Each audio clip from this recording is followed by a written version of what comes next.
At SOUQ News Television, we provide news surrounding business, economy, and development. Infomercials and jingles that stand out. Short and long-form documentaries crafted to international standards. Independent production spaces with full technical support. Special coverage for individual and corporate events. A special form of documentaries through our prestige package, Immortals, where we tell your story the way you'd love it. And business support services tailored for small enterprises. SOUQ News TV, powered by FemWatch Limited, also home to the Isle 95.9 FM Lagos and Kasua 99.7 FM Kano, and Emirate News Television Abuja, together forming Africa's trusted media powerhouse. Storytelling, coverage, and connection that matters. SOUQ News TV, your home for business, economy, and development.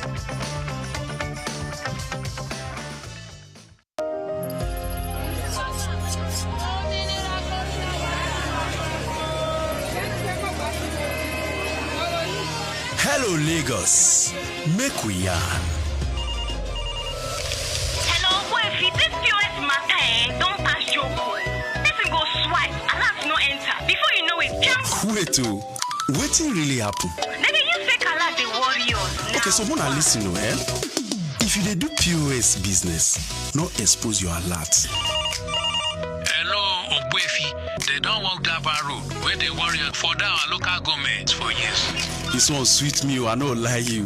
Because you know what? Development with the work, it deserve loudspeaker. Now why we dey here be that? For here, we know the abuse, we dey bring solution. My name, it is Ikechukwu Oyemike, aka Ogbefi Ishegwari. Make we yarn every weekday from 10 a.m. go to 12 o'clock on top the eye 95.9 FM. Muhammad Yunus was born on the 28th of June 1940 in the village of Batwa, Chittagong, a British Indian colony which is currently known as Bangladesh. He attended Lama Bazar Primary and Secondary School in his village and passed the matriculation examination into Chittagong Collegiate School, where he ranked 16th out of 39,000 students. After his graduation in 1961, Yunus joined the Bureau of Economics as a research assistant and was later appointed lecturer of economics at the Chittagong College. During that time, he also set up a profitable packaging factory on the side. In 1965, he received a Fulbright scholarship to study in the United States, where he obtained his PhD in economics from the Vanderbilt University Graduate Program in Economic Development. Between 1969 and 1972, after his keen education excellence of apex heights and proportions in the United States, he returned home and was appointed professor of economics at the University of Chittagong. He was eventually appointed onto the board of directors to the United Nations Foundation, where he served for 33 years. When Bangladesh suffered a famine in 1974, Yunus felt he had to do something for the very poor. In his country, he founded the Grameen Bank.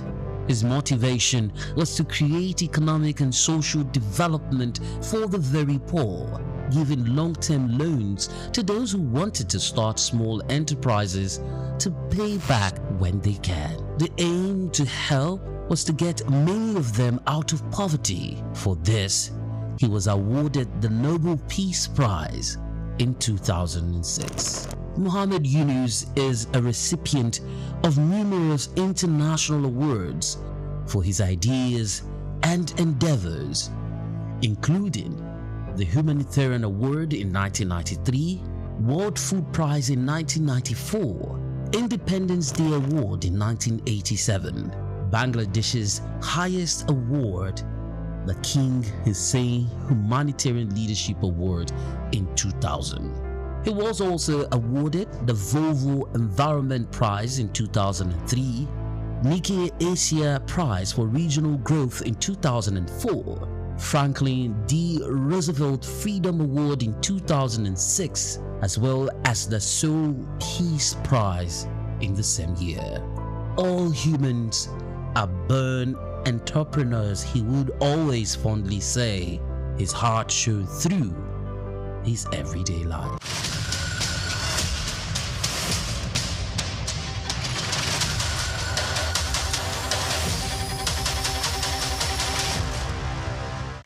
Under the bay,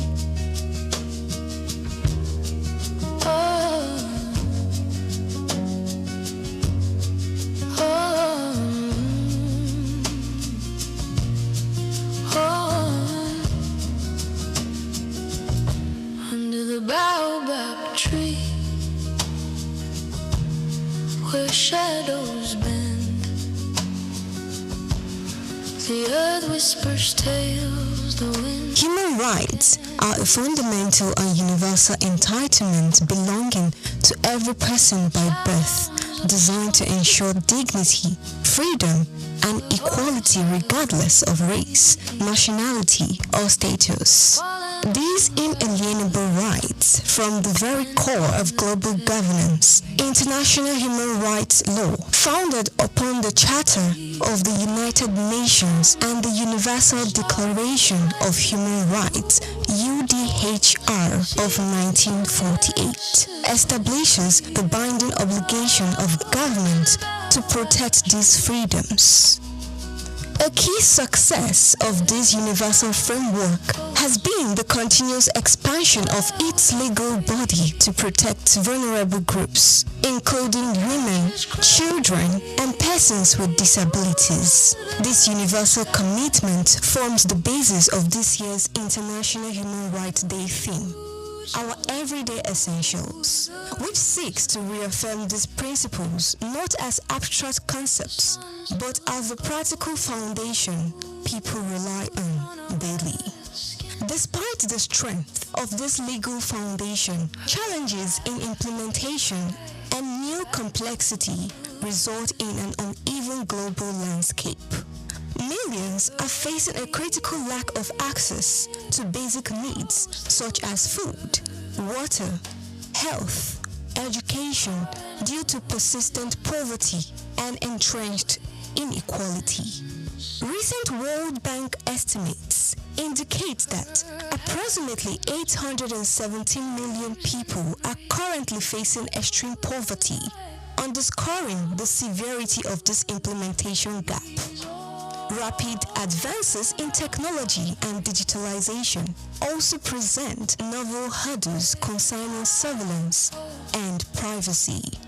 Digital access, essential for modern civic participation, saw significant disruption in 2024 with 296 instances of internet service disruption, highlighting the growing threat to digital rights.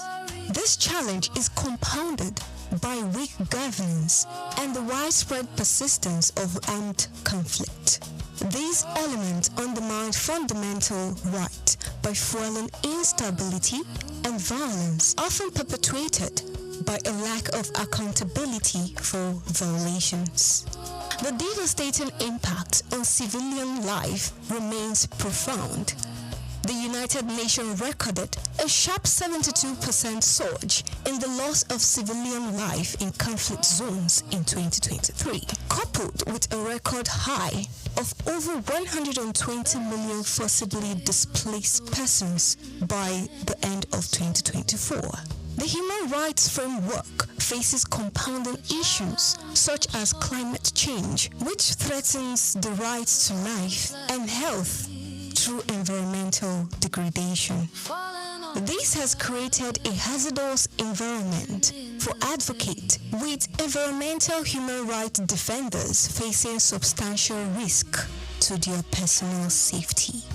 Navigating a fair and constructive way forward requires key action across key primary fronts. Strengthening social safety nets through the establishment of universal social protection floors is vital to close the inequality gap and safeguard essential economic rights. Enhancing accountability is paramount.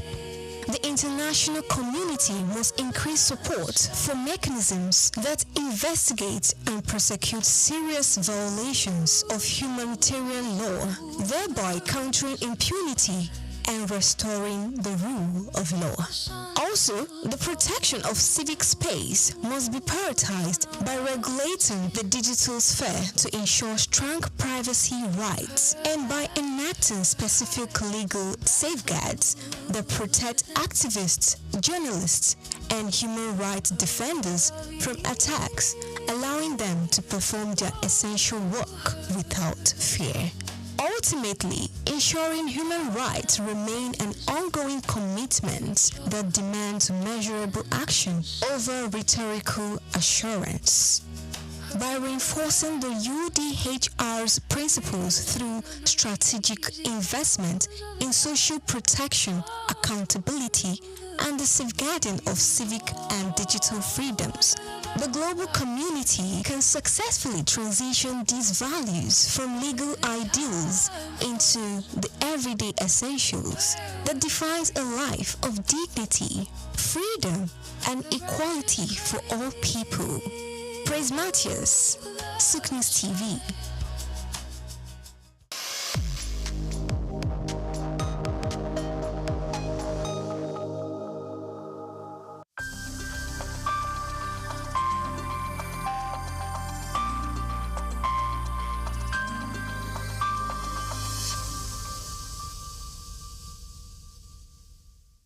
Congratulations on the new channel, and I'm happy to be here. The Omniverse is imagined as a collaboration platform. So it's a platform that, as the name suggests, is bringing together ecosystems. So it's like an ecosystem of ecosystems, aggregating aggregators and community leaders who are able to bring together their communities together to a platform. So the summit in itself was, while it was a big event and a heavy lift for us and the team, and I have to thank our team of volunteers. We had a team of about 40 full-time core volunteers that delivered the Omniverse. So one of the key things about the Omniverse is that it's designed to go beyond an event, and designed to be fully something that people can engage beyond the summit. So we will be launching our digital platform. We have about 70 community partners already, including a number of government institutions. So to answer the question, there's public-private partnership within the Omniverse. There's regulators, there's government departments and agencies, there's ministries. But more importantly, there's diverse sectors across the economy coming together with the understanding that tech is the biggest enabler for development across all sectors, and that if we can drive collaboration, we can scale. So that's the ethos of the Omniverse. Collaboration is the superpower that we're trying to bring to the fore. That operating in silos has not paid us, but if we come together, understand that technology affects every sector, then we think the Omniverse is here to stay. Nigerian companies, Nigerian associations, global associations, and when I say associations, it's from things like the Nigerian digital artists who have 3,000 members, right, in the NFT community, the Visual Artists of Nigeria, the Society of Nigerian Art, the AfriLabs, which is the biggest innovation hub network on the continent in 54 African countries, ISN Hubs, which is our core partner, which is the biggest innovation network in Nigeria, innovation support network, with something like 189 hubs in 30 states in Nigeria. And these are primarily private sector driven platforms, from aggregators who are major promoters of major platforms such as Lola Shone from Ake Book Festival, Choma Ode from AFRIF. We have a lot of these people who are either on our advisory board, they are co-chairs, or they are community partners, because what we're building is beyond any one person. It's about collaboration both at the top level, but through the line down to the bottom. The role of my council is, first of all, to be the primary sort of mandate is to infuse Nigerian arts and culture into everything the Nigerian government does, at state level, at federal level, and to input it into schools, education, and everywhere. So in that sense, to make arts and culture functional and front line everywhere. This will involve the foreign minister, making sure it's embedded in our foreign policy, in our embassies, in the government policy, in every sector. So we're literally going to be reaching out to collaborate to all government at all levels, all other agencies, MDAs, ministries, federal government and state government institutions, to see how we can find common ground. Because obviously we don't necessarily have a lot of money, but I feel we represent the real crude oil of Nigeria, which is the IP that the Nigerian people create. That IP they create, even if you valued it at $100 per Nigerian, that'd be something like $20 billion. And I believe each Nigerian is worth more than $100. So my own estimation, it's limitless, right? So what we have to do is we have to rethink how we imagine ourselves, rethink our own possibilities, and therefore from there, take off by pushing that agenda. But it's not an agenda for me alone. It's actually an agenda for all of Nigeria. Because when we put it front and center, it means we're putting the Nigerians front and center. And we put the Nigerians front and center, I think we win. I think historically you will find that the federal government and the governments of Nigeria have not funded heavily these sectors. They funded the heavy industries, the military-industrial complex, heavy infrastructure. But the funny thing is, whilst Africans will say, oh, this is grammar, what are you people talking about in arts and culture? What you find is that the West, right, for 500 years has dominated the world. How have they dominated the world? Through narrative. Okay, but what do we complain about? Narrative. But we haven't invested in narrative.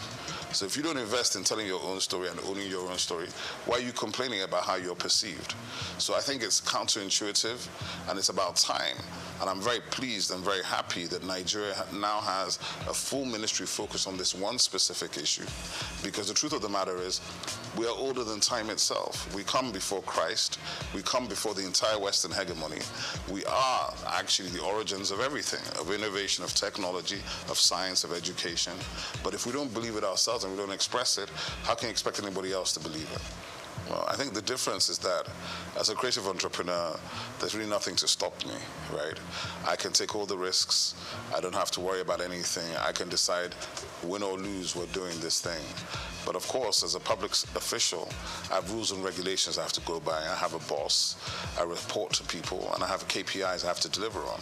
So there's a big difference in that regard. There's a difference in bureaucracy, maybe a difference in response time, but there certainly will not be a difference in my personality.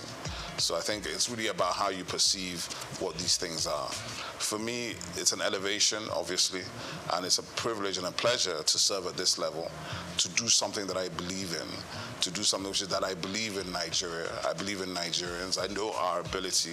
I think we are world class. I don't like all this, it's good for Nigeria. I hate that. So I think for me, that is what's important. And to have the opportunity to try to deliver on some of the things we've been trying to do from the private sector for the last 25, 30 years. So there's nothing new for me in that regard. But of course, the position is new. Being in the government is new. But with a lot of support from friends, family, professional colleagues, and other people in the industry, plus my co-DGs and the minister, hopefully we'll do well. We're under the Ministry of Arts, Culture, and Creative Economy, and that's very, very powerful because it means Nigeria itself has taken a decision to own the agenda. Hopefully I have a good time, have a good tenure, and I don't make any enemies.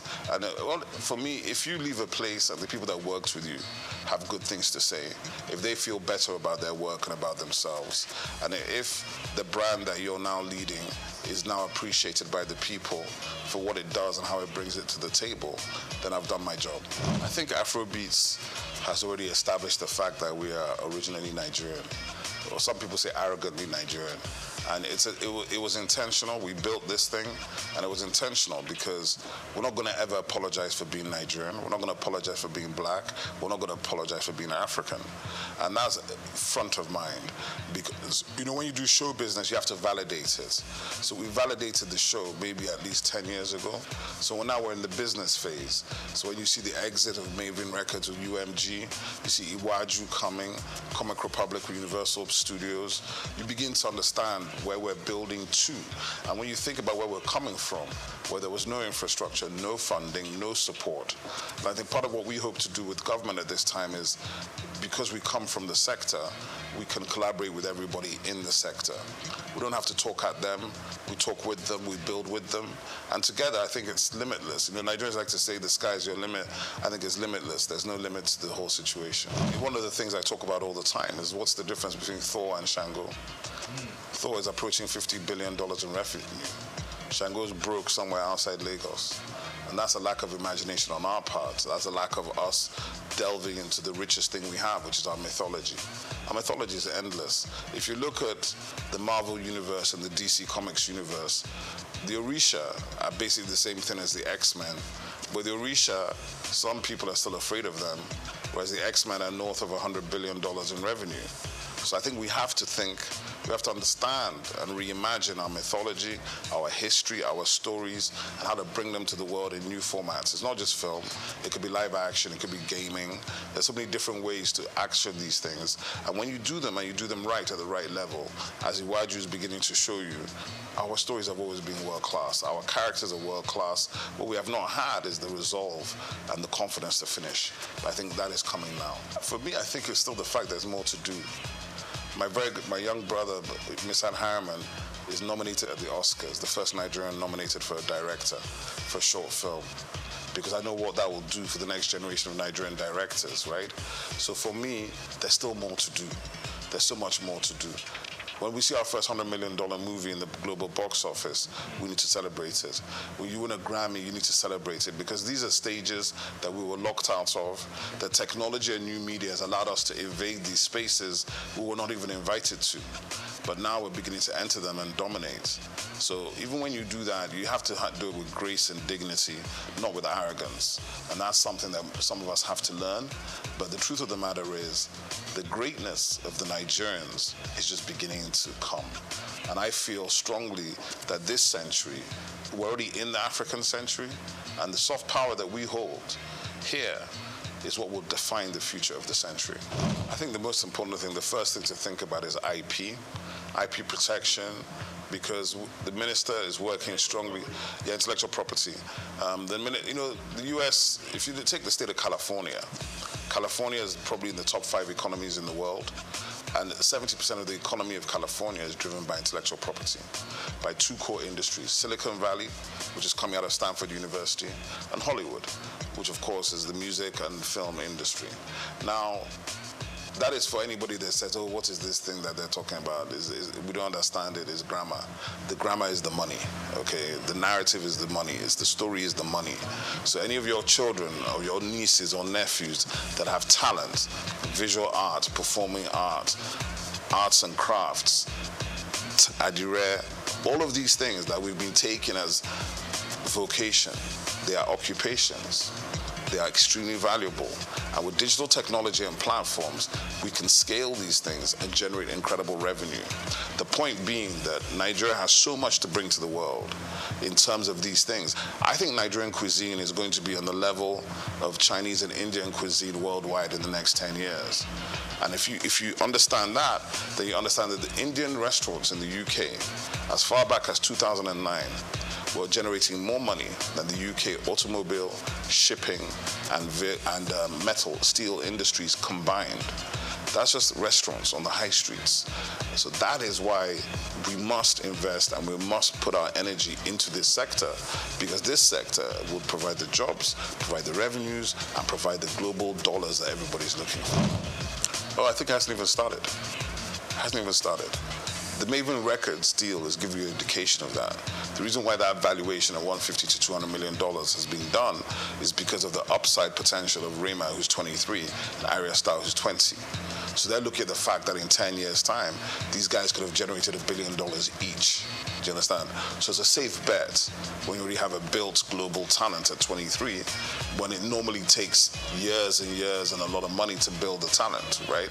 So what has happened is that we Nigerians have been able to build global talents, global following, with a percentage of the money it takes people in other places to do the same thing. So because of that, the value and the valuation is much bigger, right?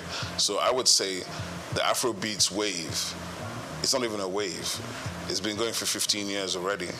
So when you encounter it is when you encounter it. If you think it's an overnight success in 2024, that means you were not around in 2008. 2006, I'd say it's a good time to think when the sort of continent, because we took Africa first, working very closely and collaboratively with South Africans, Ghanaians, and Kenyans. Then we started going into Asia and the UK and America on the black, what I call the Nigerian chitlin circuits, moving through the Nigerian communities. And then by about 2010, begin to come into the mainstream with Oliver Twist and all these kind of records that break globally. And now you have gold records from Oliver Twist in 14 countries. And now, in a situation now where an artist like Ashake can come out of Lagos, speaking a language that is not known to most of these people, and generating, selling out arenas. To become an arena artist, let me tell you, there are only 4 or 5 arena artists from Africa, and they're all Nigerian. Don't take it for granted.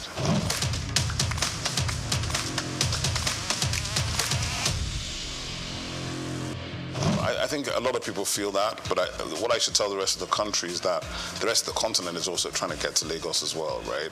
It's not just the rest of Nigeria. From Accra, from Luanda, from everywhere on this continent, they're trying to get into Lagos, because if they can break in Lagos, they can break anywhere else in the world. But what I would say is this, from the perspective of my agency, our purview is national and global. We have 10 regional offices. We'll be visiting all of them. And our duty is to spotlight and showcase everybody. So we can't deal with just Lagos. And I think as we go forward, people begin to see the activations and plans coming. But the easiest way to do it, and the way we're going to do our best to do it, is to provide digital platforms to give everybody the opportunity to be seen. Because in this world, you know, we live in the attention economy. So to be seen and to be noticed is very hard if you're not in the place where all the noise is being made. But I know for a fact there's significant talent in all parts of Nigeria. I was watching last week, a gentleman called Ehi Benite was showing me all this content from Jos with these guys rapping serious stuff. They're rapping in Hausa, they were doing ciphers, and then he was like, what do we do about these guys? I said, just keep pushing them, because there's an audience for everything. There's an audience for everything. Don't be worried about that. There's an audience for every single thing, including the thing that you may be doing in your bedroom but you think is not important. Somebody's interested in it. My label was a hip-hop label. I even refused to sign singers. There's almost every singer you could name was trying to get us to sign them. And I used to do it based on, can you rap? If you can't drop a freestyle, don't bother, right? It was that simple. And we helped all the other singers get signed to labels that we thought could help them and develop them in that direction. Hip-hop has changed, and obviously it's generational, right? So hip-hop has changed, and you know, everybody approaches music from their own generation. Like, oh, I like this kind of hip-hop or that kind of hip-hop. What I feel is that Afrobeats became overwhelming and overwhelmed every other genre here. So the hip-hop guys had to fight for relevance, but the best ones always rise to the top. That's just the simple truth. So I don't worry about that. And I've heard enough guys. I even saw there was a whole Instagram series some guy was doing about a year ago where he was just bringing out fresh rappers every day from Enugu, from Jos, from Kaduna, from Kano, from Benin. I love it. I think they're incredible MCs in Nigeria. A lot of times they need to focus on doing better songs, right? Not just being a freestyle rapper. If you want to get paid to rap, you've got to do better songs. You can't just do the freestyles. And that's something they've got to think about. You've got to balance the commercial side of it with the business side of it. And what has happened is, to a large extent, the commercial side has won because you've got to pay bills. But hip-hop, it never dies. I think, first of all, obviously from the perspective of I'm sitting in government, so I'm not in a position to tell government what to do or what not to do. But what I can say is this, is that the agency, my agency will be the home for the music industry, for performing arts, visual arts, fashion, gaming, recreation, festivals, culinary arts, film and television. We're kind of a convening agency for the ministry. So we have a lot of work to do, a lot of places to touch, but we're also going to collaborate with all the other MDAs in the ministry and heavily with the private sector and the developmental sector. Because to answer the question, I've worked in all these spaces for, it's not quite 40 years, but it's a long time. I've worked in all these spaces for a long time. In the institution, we have positive relationships to bring to the table to change the approach and to change the destination of where we hope to go. What I will say as well is that the reality of it is we're just beginning the journey. And there are no magic wands. I'm not going to wave a wand and everything's going to be fixed overnight, and neither is anybody else. But we will be bringing fresh energy, fresh ideas, a fresh engagement, and we're obviously open to collaboration. And that's really important for me to say that, because people feel there are gatekeepers, but in my agency, there are no gatekeepers, right? We're not interested in whether you have the biggest reputation or the smallest reputation. We're interested in the value you're bringing to the table, because the truth of the matter is Nigeria is massive. There's a lot of stuff going on in Nigeria. We're going to try to aggregate those things and bring them into one platform so that even as Nigerians, we can know what we're doing. Because to be honest, if you don't know and you don't follow, there's no way you can know 90% of what is happening even in Lagos before you talk about the rest of the 36 states in the FCT. So for me, from my perspective, the journey continues. The objective remains the same. We want to see Nigeria win. But in order to do it this time, I don't think government should ever be disinterested in the nature of the industries in which it is operating. But we also don't need to be owning the space. We want to enable, partner, collaborate, and see how we can push people to do more. You know, because there are already people doing a lot, and maybe they haven't been recognized, they haven't been brought out, they haven't been celebrated.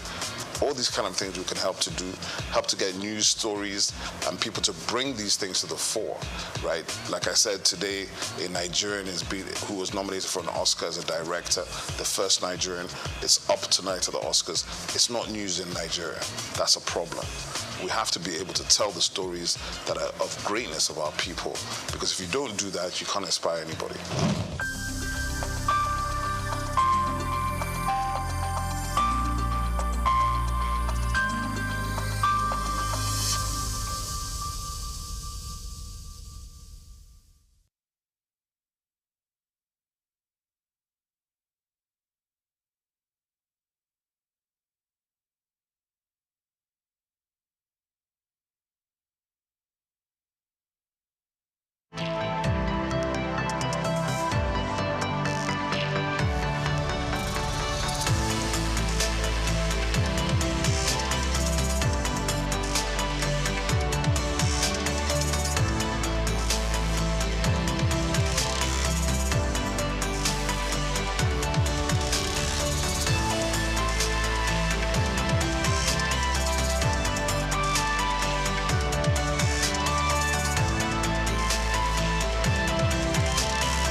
To you the remarkable life of a Nigerian businesswoman who has overcome significant challenges to become one of the most successful entrepreneurs in Africa. Let me tell you about the strength, resilience, and passion for success of a woman who journeyed into the male-dominated world of oil exploration and production. A woman who displayed her love for philanthropic endeavors and her commitment to empowering others, particularly women and young people. This woman is Folorunsho Alakija.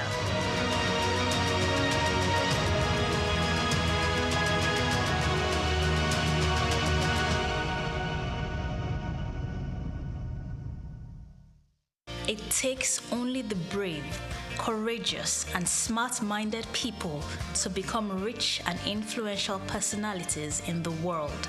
In Africa, when we mention the names of rich and powerful women, you must mention the name Folorunsho Alakija, the richest woman in Africa. Her net worth, according to Forbes, is $1 billion. Now, how did she start? Let's take you down memory lane on the life of Folorunsho Alakija.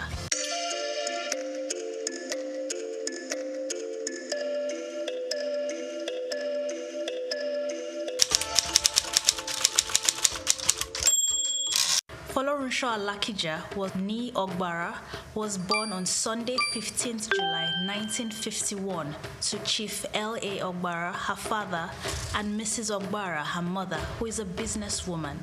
She was born into a polygamous family of 8 wives and 52 children.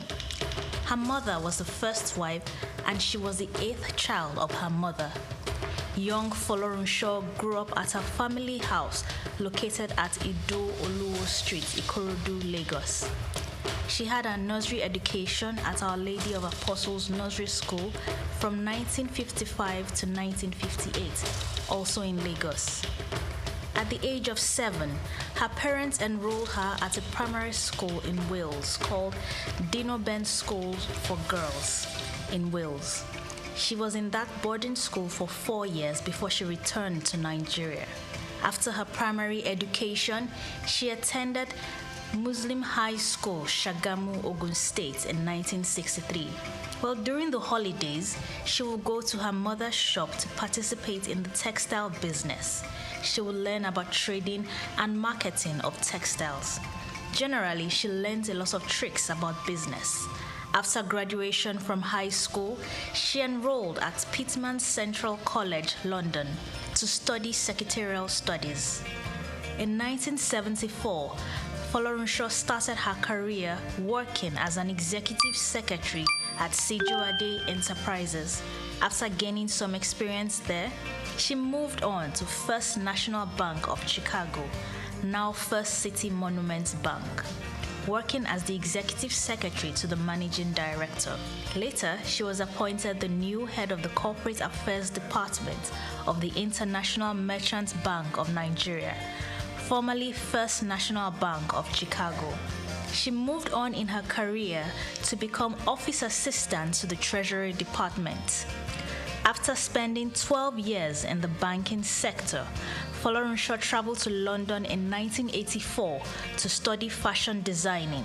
She studied intensive courses in millinery and fashion design at the American College in London and the Central School of Fashion. When she returned to Nigeria, she established her fashion label called Supreme Stitches. Within 3 weeks of setting up her business, she was invited to take part in a fashion competition. Folorunsho won the competition that brought her straight into the limelight of the fashion industry in Nigeria. Prominent women from different parts of the country started making clothes with her.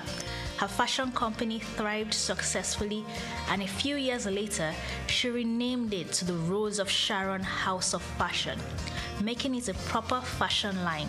As her success in fashion grew, she was later made national president of the Fashion Designers Association of Nigeria, FADON, and a lifelong trustee of the association.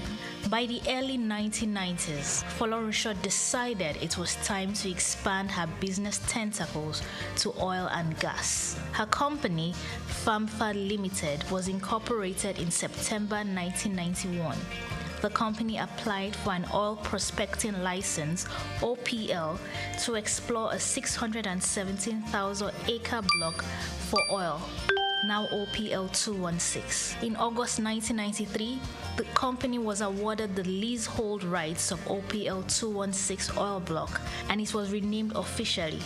FAMFA Oil was changed to FAMFA Oil Limited. Its goal was to be the forefront of indigenous oil and gas exploration and production in Nigeria. Folorunsho got on board the exploration of a major deep water oil field located 1,500 meters off the Niger Delta, the Agbami field. She gained access by partnering with Star Deepwater Petroleum, a subsidiary of Texaco, through a joint venture agreement. FAMFA Oil Limited then appointed Star Deepwater Petroleum as its official technical advisor for the OPL 216 exploration license. The company received 40% of FAMFA's 100% stake, while the remaining 60% was retained by FAMFA and the Alakija family. It was discovered in 1998 by Shell. Star Deepwaters Limited, an affiliate to Chevron, functions as the operator of the field. Through her company, FAMFA, Folorunsho and other companies are oil benefactors of the Agbami field. The Agbami field was first discovered in 1998 but only became active in 2008. Its operations will last throughout 2024. After a majority of its vast reserves would have been extracted, she had to fight back against the government in court for laying claims to a 50% stake in her company. It was initially a 40% stake, but the government later returned for an additional 10%, claiming that the company generated a revenue of $10 million from the oil block. Folorunsho felt it was unfair because her company had worked hard, invested everything in the business. When the fruits of their labor started to manifest, that's when the government took everything away. The Alakija family fought the government in court until they won on May 22, 2012. The first drilling of the Agbami well was done on 15 July 1998. The exploratory well was about 4,700 feet underwater, which was the deepest depth in Nigeria at that time. From the license application to the point of the company's first strike, there was an interval of 17 years. Today, FAMFA Oil Limited is a leading oil and gas exploration company. Folorunsho Alakija has other businesses in property, real estate, and in printing. She owns Dayspring Property Development, a real estate company with investments in different parts of the world. She also owns Digital Reality Print Limited, a printing company and corporate services provider. And in the area of philanthropy, Folorunsho's success story would not be complete without mentioning how she wants to give back to society. She wants to help those in need. Hence, she started the Rose of Sharon Foundation, which was created in 2008. It is a registered faith-based NGO that has empowered widows and their families and orphans to be successful through education programs and scholarships up to the university level within the country, Nigeria. Through FAMFA Oil Limited, Folorunsho also hands out yearly scholarships to 9,000 medical and engineering students across the nation. The foundation has also donated a total of 21 chest clinics for the treatment of tuberculosis in 21 states across Nigeria, including the Niger Delta region and Lagos State. They have successfully donated 4 e-libraries and 2 school libraries to schools within the nation. In addition, she has a foundation created to empower women called Flourish Foundation. It encourages women in their different careers and provides grants for female entrepreneurs who want to start a business. Folorunsho is also a writer and has written a few books. For instance, one of the books titled The Cry of Widows and Orphans and the University of Marriage, and also the Folorunsho Alakija Speaks, to mention a few. Now, Folorunsho's personal life would not be complete in this article without mentioning her husband, Mr. Modupe Alakija. Folorunsho and Modupe got married in November 1976. Their marriage is blessed with 4 sons and their grandchildren, and they reside in Lagos, Nigeria. Folorunsho holds so many awards and recognitions for her contribution to society. She holds 6 honorary degrees and a fellowship at the Yaba College of Technology. In July 2013, she was appointed as the Vice Chairman of Nigerian National Heritage Council and Endowment for Arts. She became the first female chancellor in Osun State University and Nigeria's first female chancellor on the 9th of March 2016. She is also one of the Lagos Business School's alumnus and a member of the Commonwealth and Investment Council Advisory Board. She is also an advisory board member for Center of African Studies, Harvard. On July 17, 2021, Benson Idahosa University, Benin City, bestowed on her an honorary doctorate degree in business administration. In conclusion, Folorunsho Alakija's story is a tale of hard work, determination, persistence, and courage. She was able to build up her marriage, raise an upstanding family, and build her empire. She also faced challenges in her life, but she conquered these challenges. She's living proof that success is not limited by gender, age, nationality, or financial backgrounds, but rather success is the product of courage to take risks and stand up strong in the face of adversity.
Hospitality is a very interesting and dynamic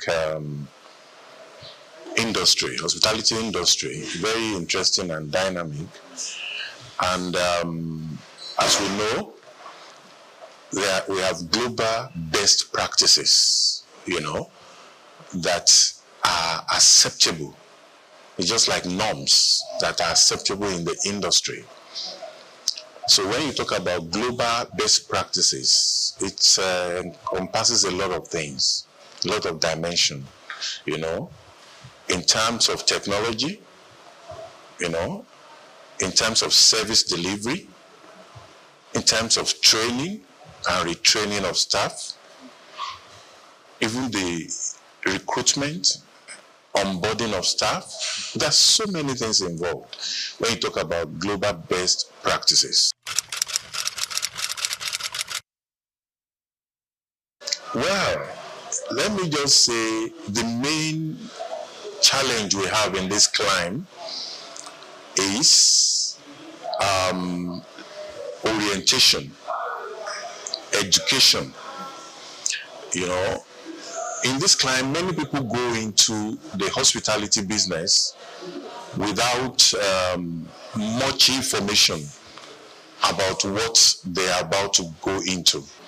You see, the problem with us in this climb is education.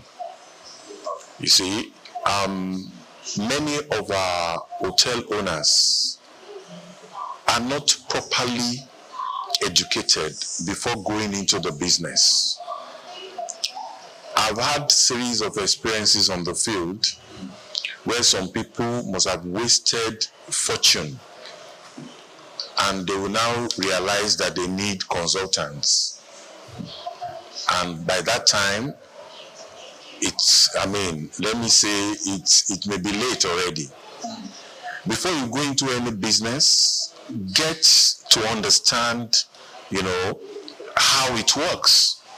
The hotel business is a very complex business.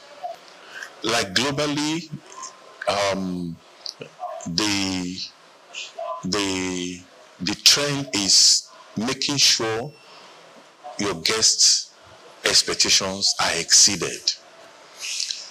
And so many, the technology is employed in making sure this is possible. You won't believe that up to now, we still have some of our local brands. In fact, most of our local brands have not even adopted the PMS. PMS is property management software, where you right from the guest arrival, in fact, right from online, by the time you are checking online to know about the hotel, their products and all that, right from online to when you get to the front desk and throughout all your experiences, all these things are captured by a software, makes the experience so robust and all that. Up till now, many of our local brands still find it difficult to adopt this PMS. To them, it's expensive. To them, they don't see any reason for it. And this is what makes, it improves guest experiences. It makes you satisfy your guests. You even exceed their expectations. Makes just just in the touch of a button, things are already happening. In the Western world, they're already going into, AI, right from CRM, customer relations management, service, CRS, and all that. They are already exploring using AI and all that. Here we are still on biro and paper. How do you compare the brands? The local brands are built around the owners. The owner, tells you either he is knowledgeable or not about the business. He runs it like a one-man business. And at the demise of the owner, the business dies. Unlike the global brands. The owners of Marriott are long gone. And Marriott keeps multiplying all over the globe. Right now, they have about more than 1.5 million properties all over the world. They have acquired Sheraton here in Lagos, even 4 Point by Sheraton. You see them expanding. What is the secret? It's all about process, system. When there's no process, there's no system, then you are planning to fail. And it's a common saying that when you don't plan, you're already planning to fail.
superhuman achievements, goal setting, hard work, and dedication have been proven to be some of the elements towards success. The journey of remarkable individuals with lasting impact on the world are often filled with manifold stories, but through determination, they build their lives and make extraordinary contributions. Join me on the story of a trailblazer in business and philanthropy, Aiboje Ig Mokwede, a lawyer turned banker who has done well for himself, made an indelible mark within the banking sector, and has continued in his ambition of touching lives within Nigeria and across Africa. Aiboje Ig Mokwede.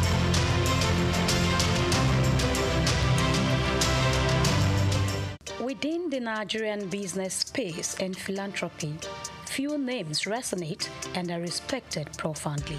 Such is Aiboje Ig Mokwede.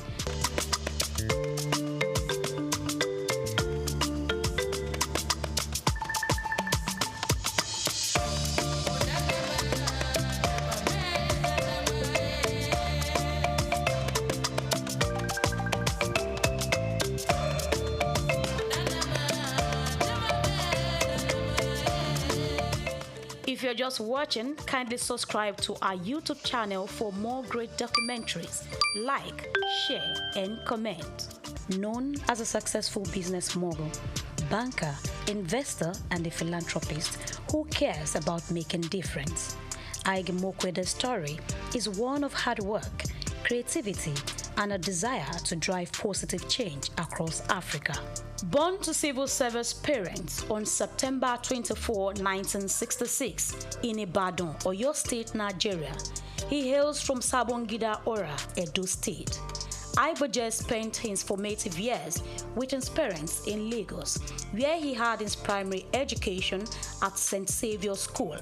He enrolled into Federal Government College, Kaduna, and at age 16, he was admitted to study law at the University of Benin, where he graduated at a young age of 19 with a law degree, displaying early signs of his exceptional intellect and drive.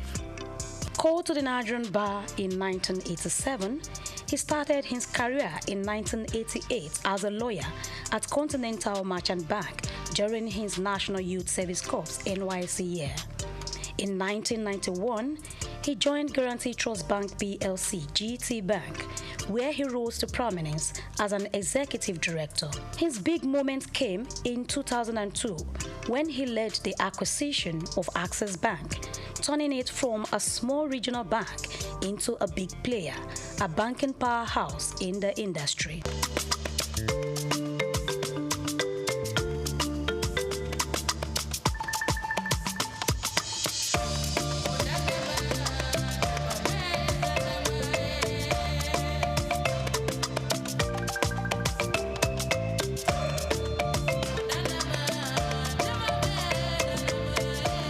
Throughout his career, Ig Mokwede has taken on different leadership roles, including Group Managing Director and Chief Executive Officer of Access Bank until December 2013.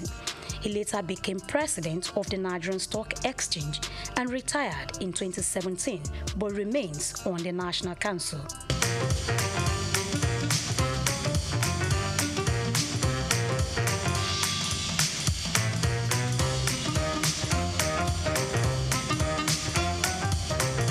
Bowing out of Access Bank, he was given a befitting send-off. No man or combination of men could transform what we met in Access Bank in 2002 into what would cause this type of people to come and celebrate today's office. His foresight and managerial acumen have brought him chairmanship and directorial roles in prominent organizations such as African Finance Corporation, Associated Discount House Limited, Petrolon Energy, among others, thereby contributing greatly to their growth and sustainability.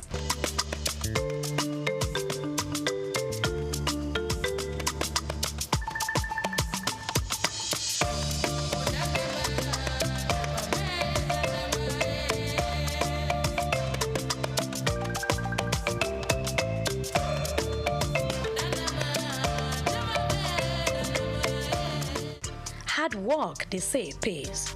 Aigboje Aigimokwede's hard work earned him many awards and honors. He received the National Productivity Order of Merit Award in 2009, conferred with Commander of the Order of the Niger CON in 2011 by the then President of Federal Republic of Nigeria, Goodluck Jonathan, during his administration for contributing to banking and finance. As a visionary leader, he was installed into the E&Y World Entrepreneurs Hall of Fame in 2011 as the EY West Africa Entrepreneur of the Year and named African Banker of the Year in 2013. These amounting to how much others values his leadership and ideas. He got honored by Chartered Institute of Stockbrokers of Nigeria. Beside his work, Aigimokwede also gives back to society. This philanthropist is involved in efforts to improve governance and healthcare across Africa through his Aigimokwede Foundation, making a positive impact on people's lives. He initiated the Adopt a Healthcare Facility program in 2019, and he is the chairman of ABC Health and director of the Private Sector Health Alliance of Nigeria. He is the founder of chairman of Coronation Capital Limited since 2015 and has contributed to the growth of the Coronation ecosystem. Coronation Capital Limited, with other arms of its businesses, also bettered Coronation Art Gallery in Lagos on the 13th of May 2022, a platform for showcasing exceptional works of art that embodied the essence of cultural significance and artistic expression. Aigboje Aigimokwede founded Coronation Art Gallery with the vision of democratizing art, foster appreciation and understanding for the artistic world, and making it accessible to a wider audience. Bumi Augusto is, I knew Bumi when she was born. I know her parents, and I know all her siblings. She's a beautiful, wonderful, gifted Nigerian artist, and just like many of the others here. The piece behind me is a triptych, long throats, all up to longer throats. I actually thought that I was going to caption this collection. You know, this is really a microcosm of my entire collection, but I was going to capture it longer throats because this represents a lot of this collecting I did during COVID. Many of these pieces actually were not in Nigeria. I brought them home. I'll tell you something. I'm known for collecting masters, you know, the Enwonwus and the Yusuf Grillos and so on. I still do, okay?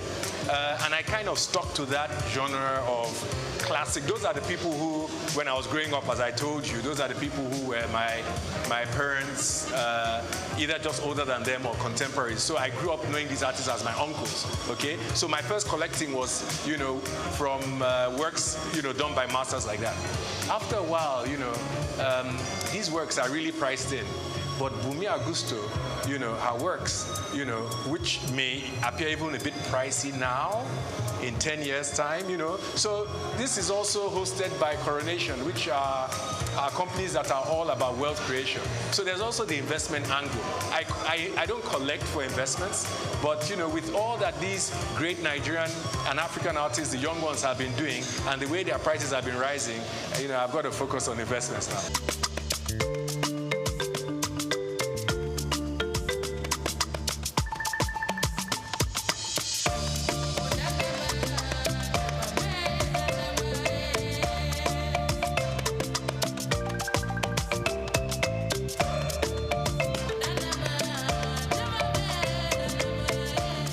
Collaborated with the Nigerian Civil Service to digitalize work processes and public service delivery in October 2021.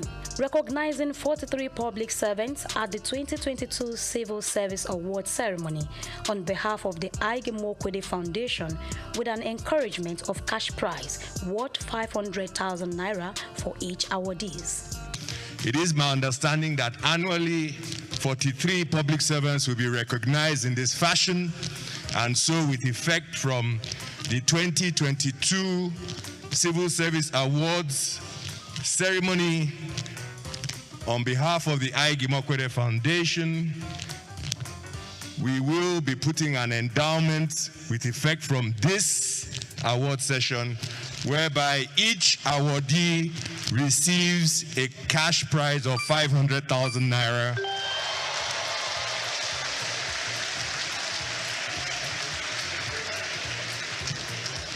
And in the interest of digital culture, the credits will go directly to your accounts.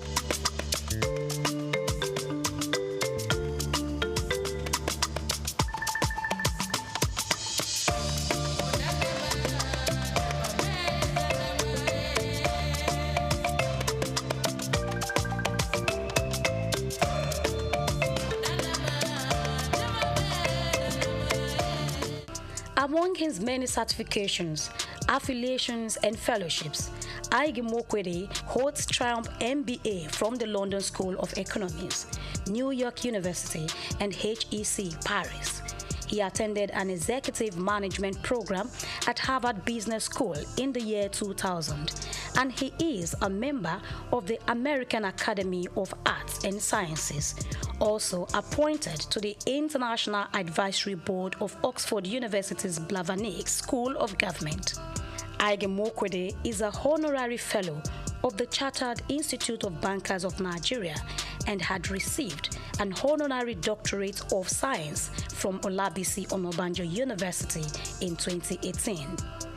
Also honored by Chartered Institute of Stockbrokers of Nigeria last year in a groundbreaking ceremony.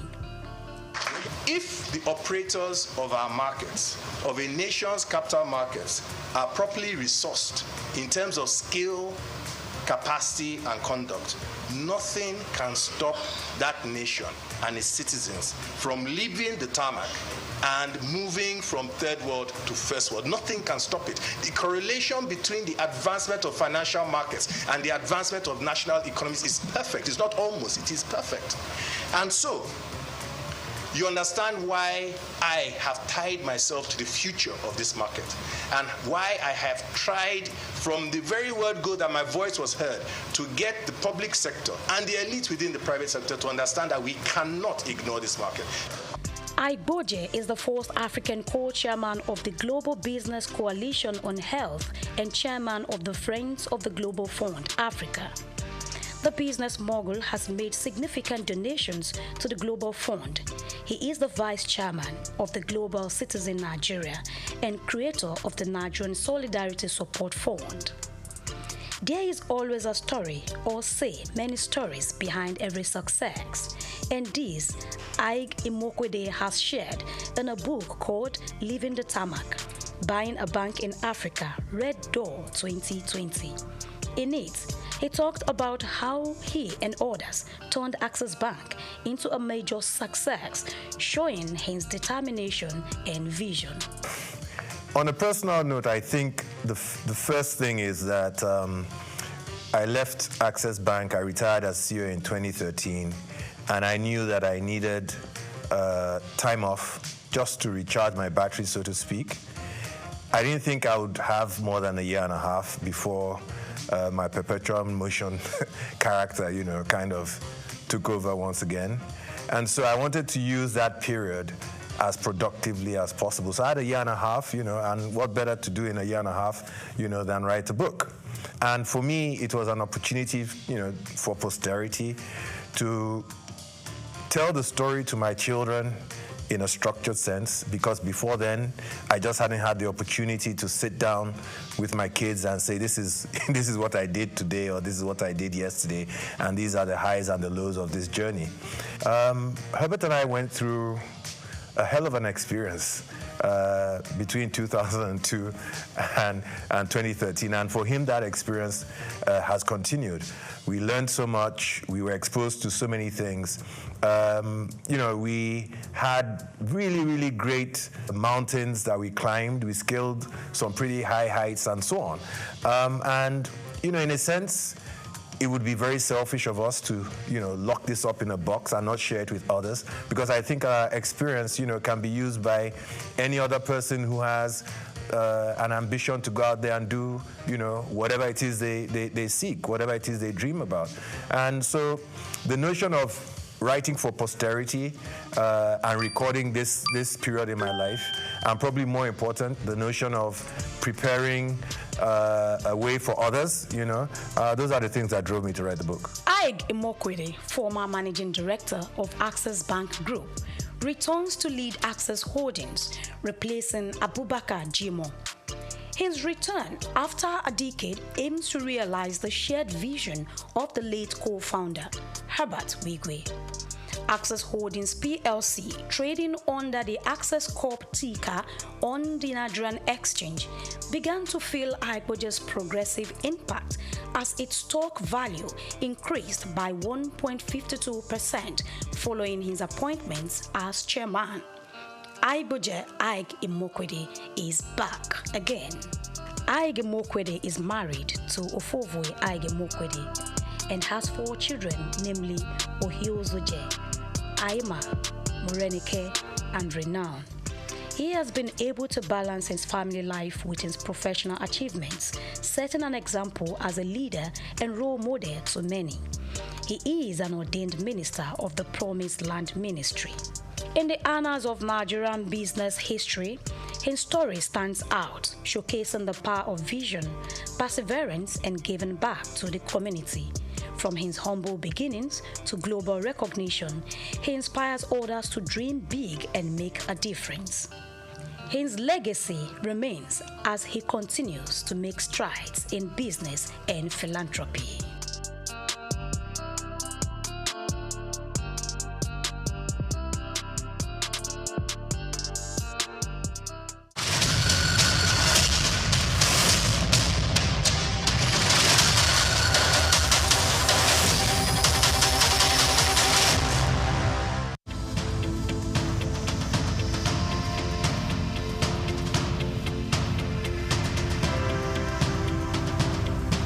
ECO Atlantic has become Nigeria's most sought-after city for its high-end infrastructure, prestige, and well-planned city layout, as reflected in an 8-lane boulevard, about 13 internal bridges, underground cables, and green footprints defined by over 30,000 trees. Additionally, having a building in the city has become a trend among the so-called big boys, as was the case with Old Ikoyi, Victoria Garden City, popularly called VGC, Osborne Foreshore, and now Banana Island. In this special report, Bayo Olaoye states that this talk of I belong and the prestige mentality has also spread to the big firms. Before now, Kingsway and Ozumba Mbadiwe used to say that Victoria Island were the go-to locations for high-rise office buildings. These locations are home to iconic developments such as Kingsway Towers, Heritage Palace, Fanfa Towers, the Wings and the Waves, among others, making them Nigeria's equivalent of Silicon Valley. The Eco Atlantic City was modeled after the skyscraper district of Manhattan Island in New York City.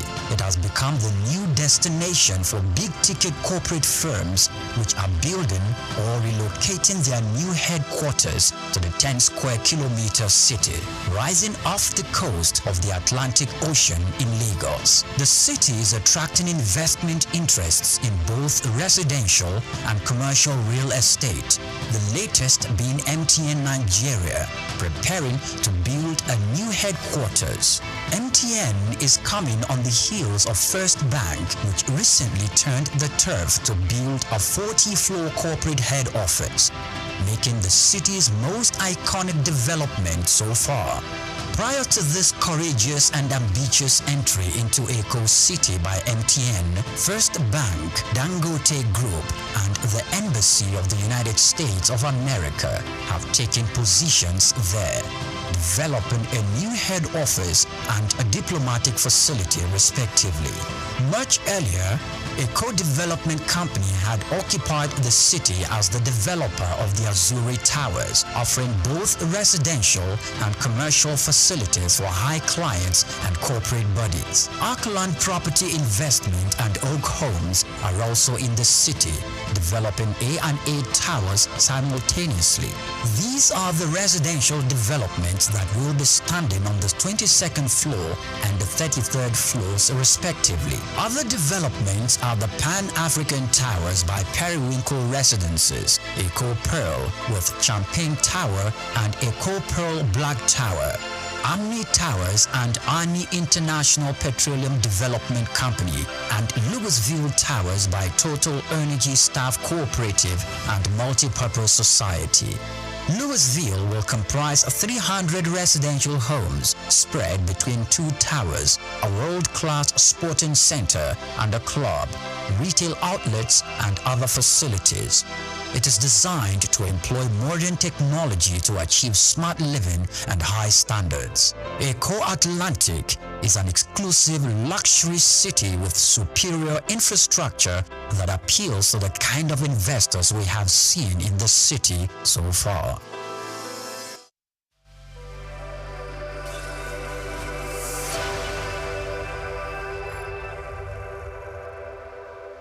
With the theme, Leveraging Customs Enforcement to Enhance Revenue Generation with Transparency and Accountability, an ICPC Perspective, the lecture, held at the Federal Operations Unit, Zone A, Ikeja, brought together officers of the Nigeria Customs Service and top officials from the ICPC. The Public Relations Officer, A.O. Hussaini, opened the event by introducing dignitaries, followed by welcome remarks from Comptroller M.S. Shuaibu, head of the Federal Operations Unit, Zone A. Assistant Comptroller F.A. Owoniyi, convener of the session and Zonal Head of Operations for Zone A and C, underscored the significance of the Anti-Corruption and Transparency Unit, ACTU, which represents the ICPC within the Customs Service. There was also a brief remark by Mary Omonoya, a Principal Superintendent at ICPC, representing the Resident Anti-Corruption Commissioner, Chukura Alexandra. My honor to welcome you all to this important engagement on leveraging customs enforcement to enhance revenue generation with transparency and accountability. Today's gathering reflects our shared commitment to building a more robust, responsive, and integrity-driven Nigerian customs service. She charged the NCS to ensure that enforcement activities within the Nigeria Customs Service must be grounded in the principles of accountability and ethical conduct. In her lecture, Dr. Hadiza Rimi, Principal Superintendent PE&E, ICPC Lagos, stressed that public perception, transparency, and quick open accountability remain major obstacles to effective customs operations and public trust. So we have what we call ACTU, just like you have here, and those people hosting the event today. So those are, the ACTU is responsible in checkmating potholes, or loopholes rather, in MDAs, in ensuring that there's compliance and in ethics in institutions. Dr. Rimi also drew comparisons between Nigeria and Ghana in Customs Governance Index. Comptroller M.S. Shuaibu shed more light. Some average custom officer is, I think, among those that is doing selfless service. That's why when you see people pushing that they should do this to customs, they are not out of context. We generate revenue. So if you're generating revenue, you are seeing a pass. Okay, like we said, those you think will cut corners. When after cutting their corners, what we try to do, we sanction them. Like I said, I mentioned somebody as that level dismissed, and no organization today in Nigeria that has done that. No organization. I remember when I was in that operation S2, that is what I do. 9 officers were dismissed at one time. He further gave more clarifications to the issues highlighted. When SOUQ News TV asked how the service supports small business exporters, Comptroller M.S. Shuaibu pointed to recent reforms, including port redesigns for export focus, revitalized rail systems to ease cargo movement, and reduce checkpoints. He urged Nigerian exporters to prioritize global quality standards. He also highlighted perception management strategies by the Customs Service. In his closing remarks, Assistant Comptroller F.A. Owoniyi thanked participants and urged the ICPC to extend similar trainings to officers on the field, not just administrative staff. I am Moyosore Adebi for SOUQ News TV.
Said is going to be putting Nigerian labor, Nigeria content and materials first. If you say Nigeria first and it is just us down here that, are pushing that agenda, it's going to be a big struggle. Do you think Nigerian firms, Nigerian organizations should start looking at getting their staff involved in this market or buying to keep for their staff? Within this side, let's also learn citizen diplomacy, see something.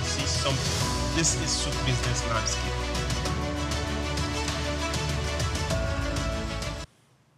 Hello, good morning and welcome to SBL this beautiful Monday morning. This is the second week of February. Good working week. My name is SOUQ John Rogers. SOUQ.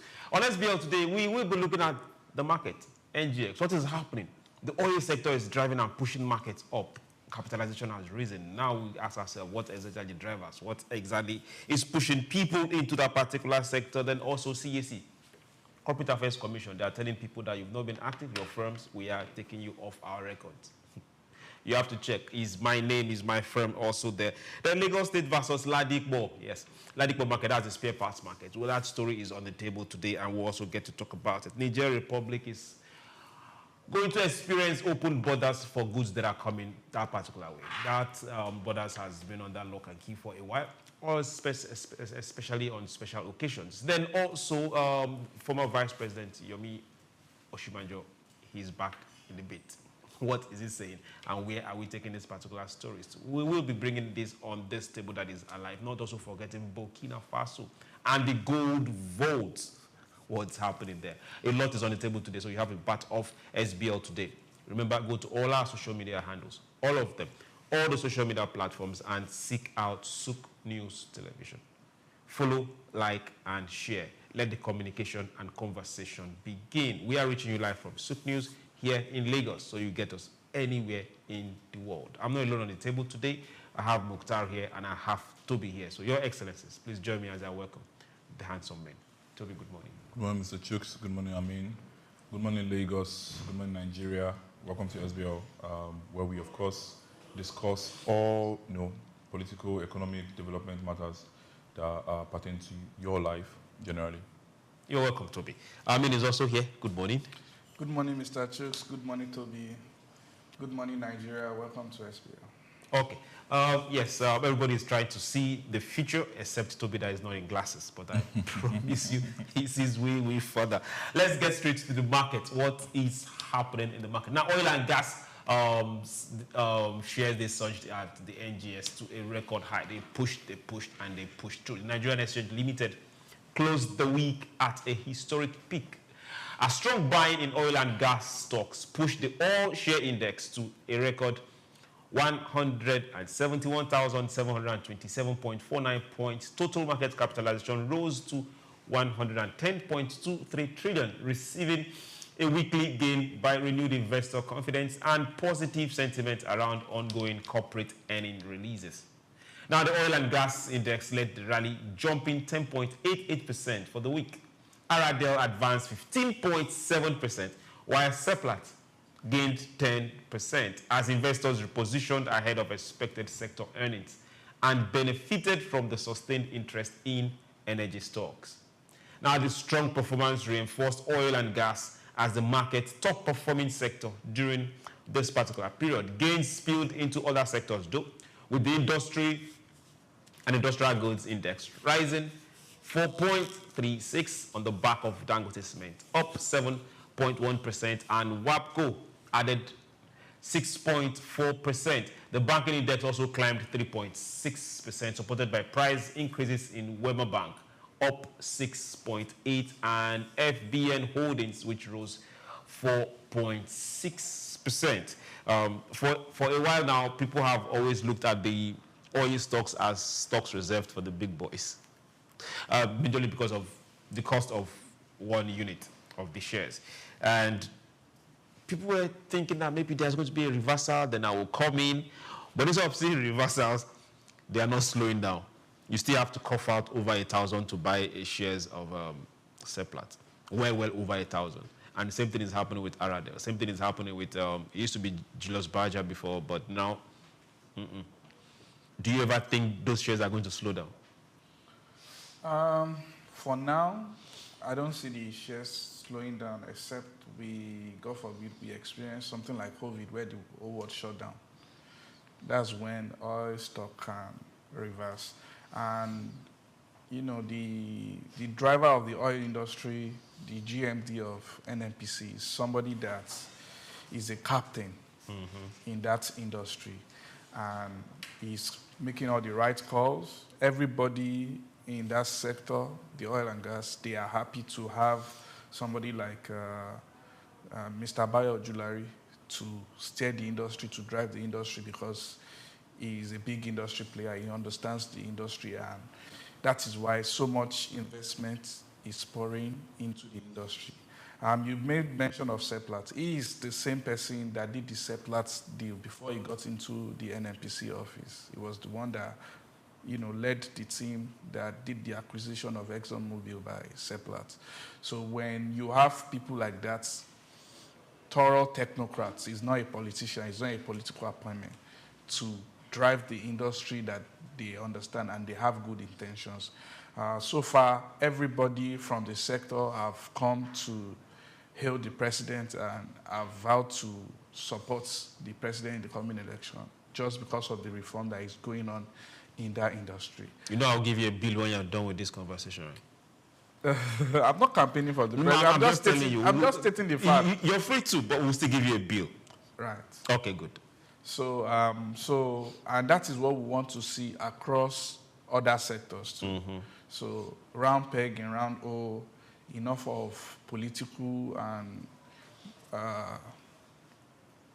appointment that is, you know, nepotism. We want the right people in the right places to make the right calls to drive the country forward. Okay, make the right calls, right people pushing the country forward. Now, we saw, beginning of 2026, we saw our capitalization of the NGS climb for the first time to 100 trillion.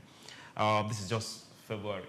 It has gone over 110 trillion, thanks to a very, very major highs from the oil sector. Now we are looking forward to other sectors also trying to catch up. But right now, they are the babies we are clapping for. How can we start seeing others? Their price per unit might not be as much as that of the stocks in the oil sector, but at least people might buy more. How can we start seeing others measure up? So first, one major point that we've seen with the oil industry is that it's capital intensive. And we understand now that at the end of the day, the government cannot show that alone. So this is more of a pointer to, of course, call on private sectors, private owners of businesses to come invest at large. So if we're looking at other industries, copying what it looks like, then you must be very, very prone or open to what actually puts the oil industry at the forefront, which is, of course, frameworks. I'm a big fan of regulation and frameworks. So it's not just to come in and play the game.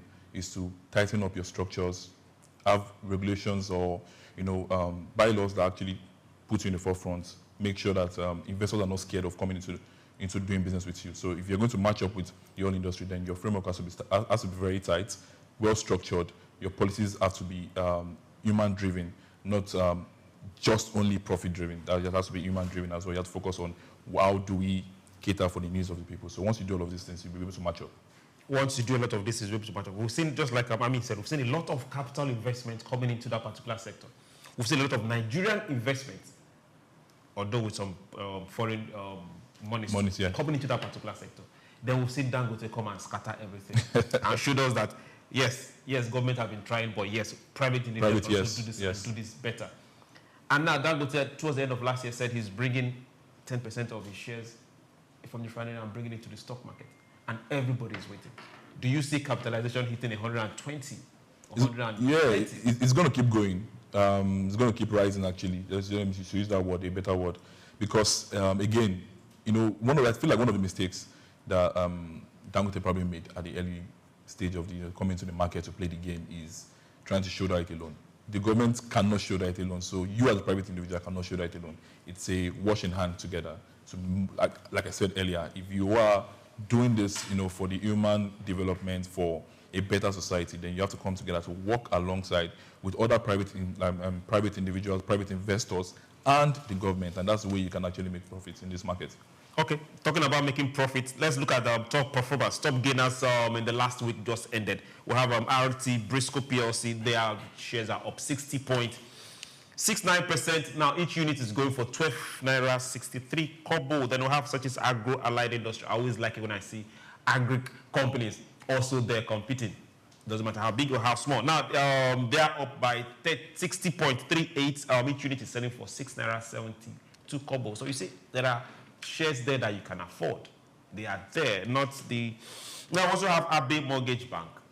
The bankers always find a way of getting there. They are up by 50.04, and each unit is going for 14.94. Then we have Union Deacon Salt. They always find somewhere. Is it that we must just consume salt? Union Deacon, you don't get to see, but you don't get to see them on a regular, but they always find their way somewhere. Union Deacon is up 49.14, and each unit is going for 13.05. Now let's look at the top losers for the week. We have Deep Capital Management. They are down 27.39. Each unit is still there and is selling for 6.82. Then UH Real Estate Investment Trust, they are down 26.99%, and each unit is selling for 69.25. They have Real Star, Red Star. Yeah, the one you know. They are down 17.55%, and each unit is going for 17.15. Then lastly, we have UPDC Real Estate Investment Trust. They are down 12.29, and each unit is selling for 7.88. Also, several insurance companies also finished the week on the loss. So we'll get to watch them what's happening this week, and we'll give you the full information. Always know that the market is open for you. Do your due diligence, try finding out, and let's grow our stock market. Now, talking about growing, let's say World Bank, and let's talk World Bank. World Bank is cutting its particular grant that was supposed to come to CBN, and they are making a board review, and they are setting the date very soon. Now, the World Bank has reduced the size of a planned grant. The word there is grant to the Central Bank of Nigeria to $6.8 million from $10.5 million. Now, this is according to updated project information. The change affects the CBN's technical assistance facility and comes ahead of board consideration now scheduled for March 27th. The funding remains a grant rather than a loan and is intended to strengthen technology-enabled, data-driven supervision of Nigeria's banking sector. It also aims to improve oversight of domestic payment system and remittance infrastructure, supporting financial stability and more efficient regulatory monitoring. World Bank documents show the project focuses on modern supervisory tools, analytics, and institutional capacity at the Apex Bank. The reduction narrows available resources but does not change core objective, with approval timing suggesting continued engagement on strengthening Nigeria's financial system governance. Now, officials are saying that the implementation will prioritize system reliance, data quality, staff training, and coordination with other financial regulators nationwide, and that will be done effectively.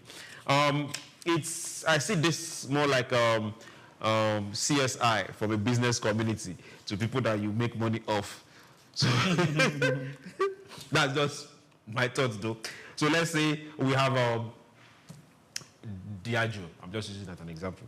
You guys know your CSI is okay, and they just okay. Let's go to Moshi. They drink a lot of our products. Let's party them this